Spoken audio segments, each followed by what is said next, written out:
I want to talk about cherishing your touches. It's something that kids don't realize is that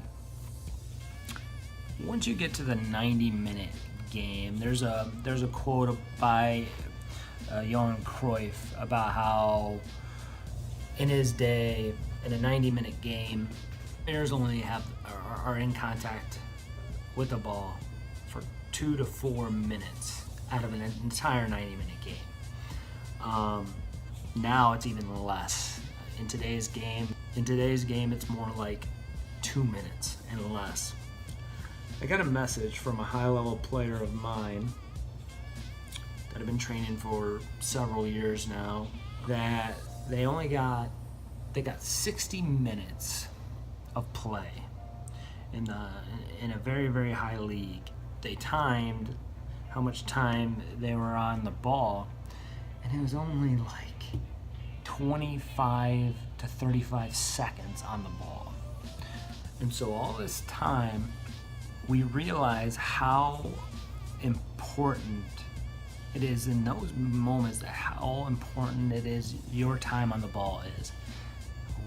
What do you do with the ball? And that's why at the end of the day, players are ultimately judged by when you come in contact with the ball, does your team still have it? If your team doesn't have it, there's going to be a huge problem, and you're going to be a constant turnover machine.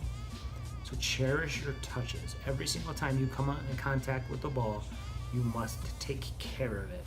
There's a quote about the U20 women about how the other countries that we were playing, whether it be France or Spain or Japan, they play with the ball, they cherish the ball, they take care of the ball, they nurture the ball. While the US, they're mean to the ball, they're harsh to the ball, they're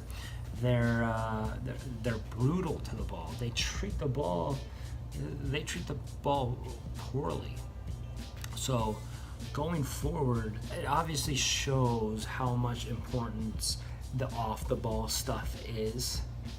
But why I coach the 2 minutes. I coach the 2 minutes. That's all I care about. I coach the 20 seconds, the 30 seconds, because I want to be in possession of the ball. And the players that I have, I want them to be able to keep the ball in any situation. If they have 2 defenders coming on them, I want them to be able to solve the problem for their team.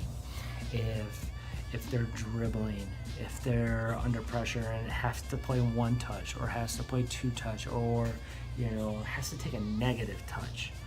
I anytime I get a forward in, I tell them that the forwards, your number 1 job, other than creating chances, is to keep possession of the ball. Forwards need to be the best passers of the ball. Yet, when I get a forward, it's like, can we work on shooting? Can we work on shooting? Can we work on shooting? No, we're gonna work on passing, because you can't pass the ball.